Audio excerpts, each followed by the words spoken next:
Mark chapter 10, verses 17 through 31.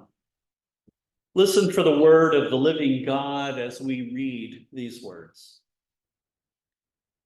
As Jesus was setting out on a journey, a man ran up and knelt before him and asked him, "Good teacher, what must I do to inherit the life of the age?" Jesus said to him, "Why do you call me good? No one is good but God alone. You know the commandments. You shall not murder. You shall not commit adultery. You shall not steal. You shall not bear false witness. You shall not defraud. Honor your father and mother." The man said to him, "Teacher, I have kept all these since my youth." Jesus, looking at him, loved him and said, "You lack one thing. Go, sell what you own and give the money to the poor, and you will have treasure in heaven. Then come, follow me."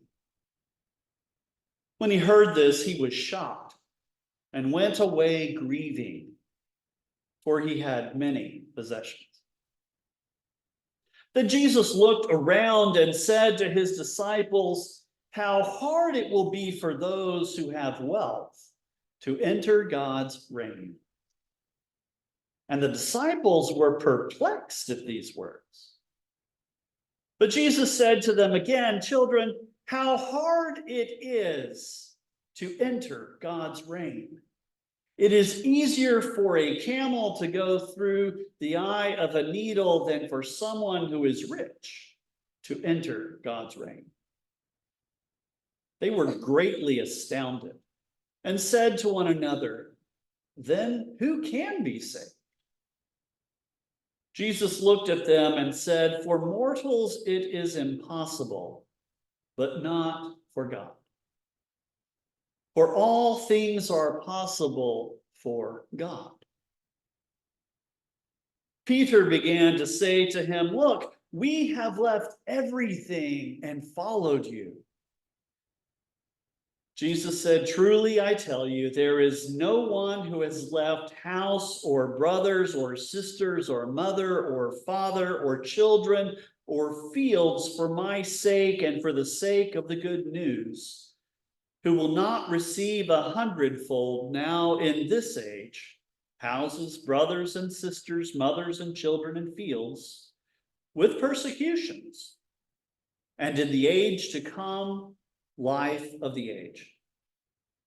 But many who are first will be last, and last first." Living God still speaks today. Thanks be to Him. Human beings have a peculiarity not shared among the rest of creation.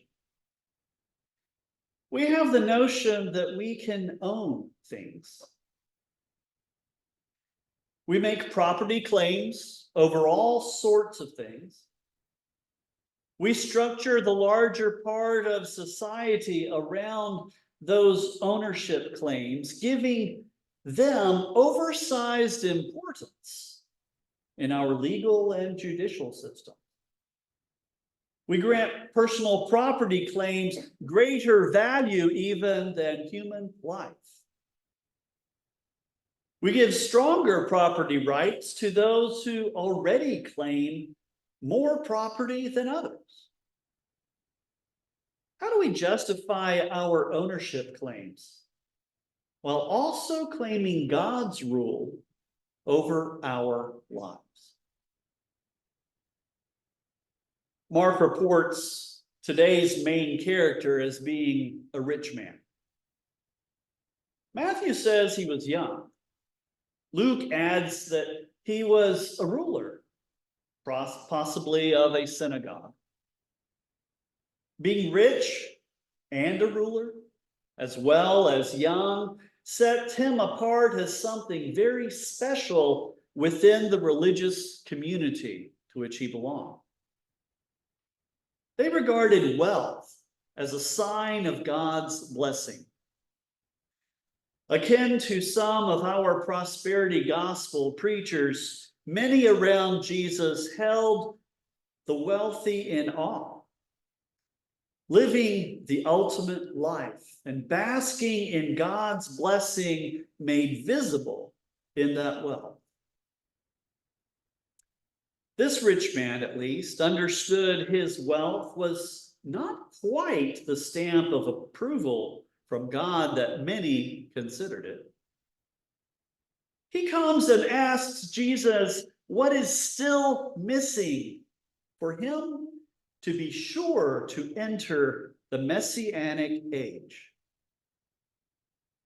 Jesus' response is surprising. First of all, he questions the man's use of the term good, with the reminder that only God is good. Then he recalls some basic commandments given through Moses, and the man answers that he has kept all of those commandments. So then Jesus tells him that he lacks yet one thing. Along with his statement, Mark mentions that what Jesus says comes out of his love for this man. Out of love, Jesus tells him to dispose of his wealth in benefit of the poor, and then he should come and follow Jesus. This is the only person that Jesus told to divest their wealth on behalf of the poor. He said nothing similar to Zacchaeus. Zacchaeus took the initiative to give up a large share of his wealth and to make restitution to any that he had defrauded. Jesus called Matthew and others to leave behind their jobs and to follow him, but did not ask for a divestment of all their wealth. When Nicodemus came to Jesus, there was nothing in their discussion about material wealth at all. This is the only time the gospel writers mention Jesus addressing someone out of love for them. Oh, we're told that he had compassion for people, but otherwise we only see Jesus' words or actions described as stemming from love when he is moved to tears upon Lazarus' death. I've heard plenty of reasons for attempts to separate me from whatever wealth I might have. Not a single one had anything to do with love.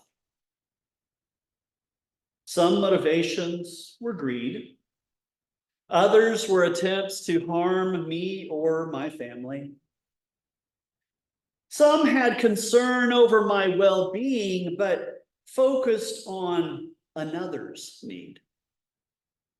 Some raised personal concerns. Some had greater concerns like famine, disaster relief, or fighting cancer. Noble causes. None of them, however, have been attempts to separate me from all of my material goods. No one has ever asked me to give up everything for any cause, even their own advancement or their own greed. No one has ever asked me to divest my resources out of love for me either. How does love have anything to do with Jesus' motivation for telling this man to trade his wealth in for treasure with God? Mark does not use many adjectives and adverbs. His text is very concise. He is right to the point with no unnecessary words to get in the way. If he told us about the weather, it would have some direct impact on the story he was telling. He does not tell us this man is young, He doesn't even tell us he's a ruler. He only mentions his wealth at the end of the story to make sense of Jesus' commandment and the man's response. When he mentions responses to Jesus, however, he uses the words shocked, grieving, perplexed, greatly astounded. They describe the man who came to Jesus. They describe the disciples. They describe those hearing what Jesus said. This was a big deal. These words were not just hard for this man who walked away in grief. They were just as difficult for everyone listening in on what Jesus had to say to them. When Jesus tells this man to give up all of his material wealth, he then has to unpack that for everyone else in his orbit. He explains once, then he explains further, and then once more.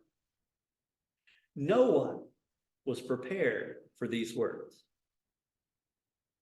They did not know what to do with this notion of wealth being a barrier to God's blessing and reign. Jesus was by no means the easiest religious teacher to follow. He trashed their understanding of Messiah, of power, of legalism, of piety, of tradition, and now even the role of wealth in society and in God's reign. We tend to miss the Hebrew background on the centrality of economic issues in defining justice or righteousness. The prophets and Torah continually stress that righteousness cannot exist in the face of people in need while we have abundance. Ezekiel describes this as the essence of Sodom's sin. They had material resources, yet they chose to abuse strangers rather than share God's bounty with them. Isaiah cycles through messages to kings and nations regarding how they treat the vulnerable around them. Job refers to his treatment of widows and orphans as a measure of his own righteousness. Time and again, we hear of land flowing with milk and honey to provide abundantly for everyone. Jesus expands on this. He says it's easier to thread a needle with a camel or perhaps a rope than for the wealthy to access God's reign. Nobody wants to hear that. William Barclay made famous a story of there being a gate in Jerusalem called the Eye of the Needle, through which a camel could only pass on its knees and unburdened by all of its load. There is zero evidence of such a gate ever existing. Jesus was likely using a common maxim about something being next to, if not impossible. The words for camel and rope and Aramaic are very similar. We may simply have a corrupted text here. Regardless, the point is clear. Wealth is no guarantee of God's blessing. Instead, it mostly disqualifies people for God's reign. The problem is not wealth in itself. The problem is how wealth is attained, how it is maintained in the midst of inequality. Wealth is not the problem. The problem is what it does to us in how we respond to and with it.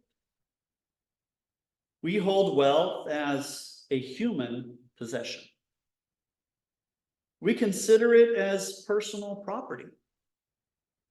We want to believe that the resources at our disposal belong to and even originate with ourselves. This is mine, that is yours, and one's needs never enter into the equation at all. The Hebrew scriptures repeatedly claim that the land belongs to Yahweh. All the land produces belongs to Yahweh as well. The earth is Yahweh's and the fullness thereof, as the Psalms declare it. This principle underlies the regular redistribution of land in Israel, extending control over the means of wealth production even to the children of immigrants who were living in the land. All personal claims aside, no one owned the land on which they lived. They were simply stewards of it. They were stewards of its produce, and its abundance was under their care and responsibility so that the needs of all would be met. To be wealthy was to essentially claim ownership rather than stewardship. In doing so, one became unjust through greed. Our economic system continues distancing and weakening ties between wealth and agricultural production. We have a rather different system today. Our ownership concepts can constantly, however, clash with this idea of stewardship over God's blessings for the benefit of all. Of what worth is claiming property when we have more than enough to eat, while others yet hunger? God reigns when we place God and only God in control. That requires transferring all our claims of ownership into God's hands. That was hard for these disciples to grasp, to accept. How amenable are we to embracing stewardship that fully allows God to reign over our